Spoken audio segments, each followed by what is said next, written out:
Now let's begin with the very first limb, yam.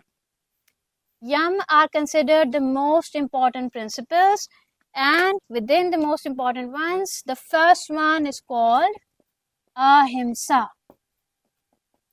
The part I am underlining, Himsa. Himsa means violence. Okay, the underlined part, Himsa is violence. When we put a in front of any word, it becomes the opposite. So Ahimsa translates to non-violence. Ahimsa is non-violence. So in Yam, there are 5 principles, 5 values. First one is Ahimsa. Okay, non-violence. Now, what comes to mind when you think about violence or non-violence? How can we commit violence? What ways? Hurt someone?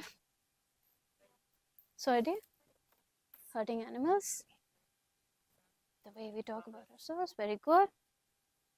So physically, verbally, and mentally. Yes, thoughts. So mentally. Okay. Physically, we can hurt others as well as ourselves. Verbally also, we can hurt others as well as ourselves. But mentally, whatever is going on in your mind, unless you are choosing to express it on the outside through your words, through your body, either through action or just your body language, whatever is going on in your mind is being done only by you. Only you are experiencing this. Which means that the person who can be most violent to you is you. Okay? Which good for us is that the opposite sentence is also true. That the person that can be most kind to you is also you. Right? We have a sutra in Bhagavad Gita where Krishna says to Arjun that for that person, for that human being whose mind is not their friend, they don't need any other enemy. Because every moment of every day, they are with their enemy. Second line of the same sutra says, the person whose mind is their friend, they also don't need any other friend. Because every moment of every day, they are with a friend. So that is why our relationship with our mind is considered the most important thing. Okay? Yes, our actions towards others, other living beings, animals, or whatever else is very, very important.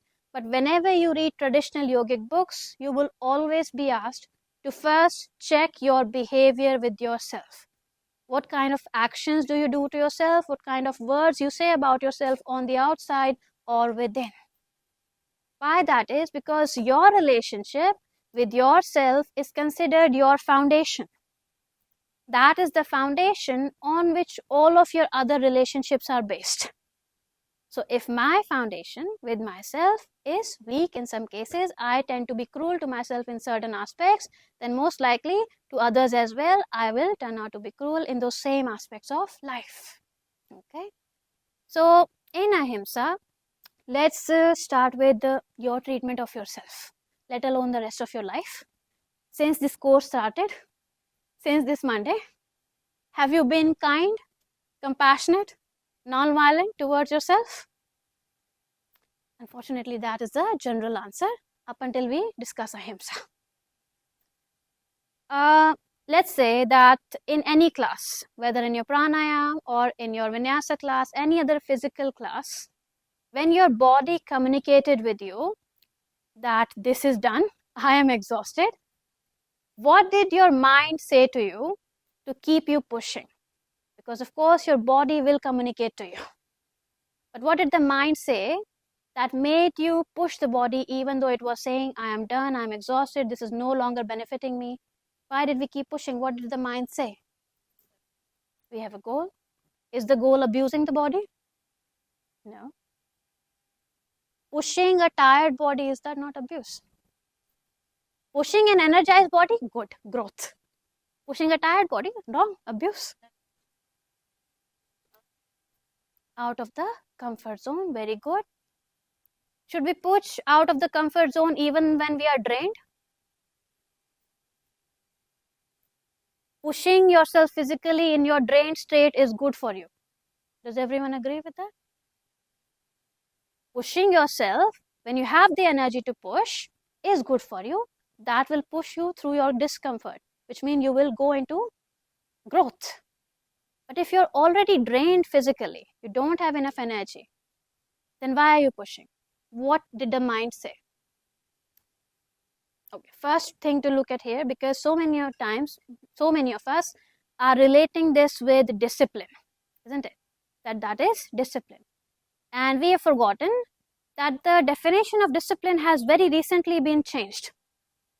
In all of the ancient civilizations, discipline has been defined in a certain way, but at present, discipline has been defined as pushing yourself up until you cannot push anymore. So let's understand this with an example. Let's say there's a child here, and that child has taken a lot of chocolate, sugar, and whatnot. And that child now starts running. And it's been running and running. It's been 20 minutes. And finally, the crash happens.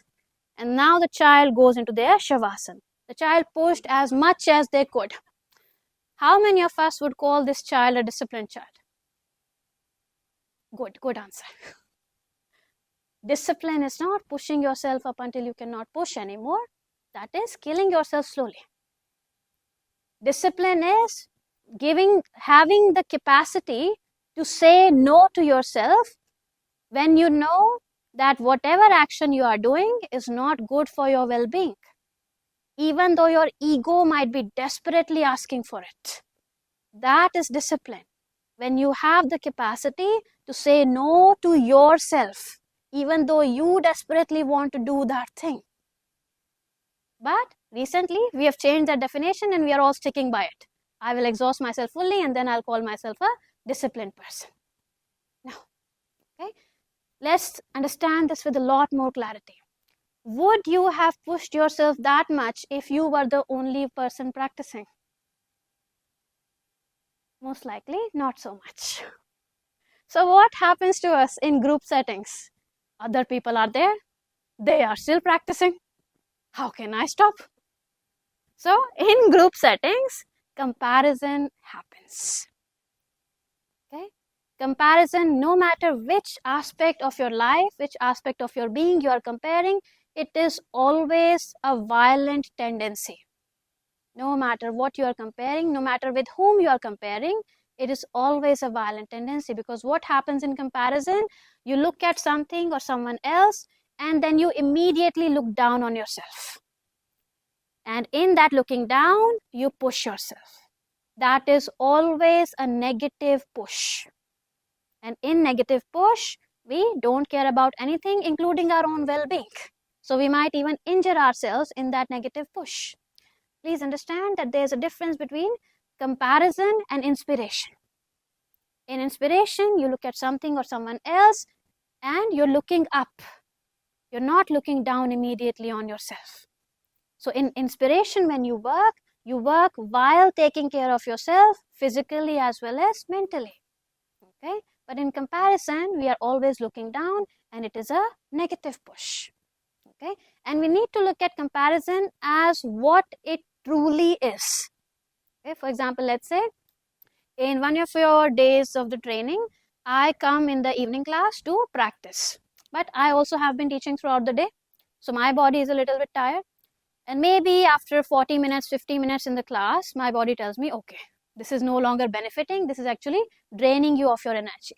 And my body will communicate with me. But my eyes are still open. I can look that other people are still practicing. So my mind will say, no. They are still practicing. You should practice too. And this is such a common statement that we take it as normal. And just because something is common does not make it normal. Okay? Now what is happening here? My mind has done a deep insult towards me. My mind has said that nothing that your body has gone through, because my body has carried my entire life. Every single experience, whether I remember it or not, has been carried by this body. So my mind is saying in that moment that your entire experience as a human being does not matter. Just look at this other body, look down upon yourself and push. A very deeply insulting action by my own mind towards myself. Okay. Now, good thing to learn about comparison is that we are not born with it. When very young kids are put together, they do not immediately start comparing each other. But it is a tendency which we are taught most of the time.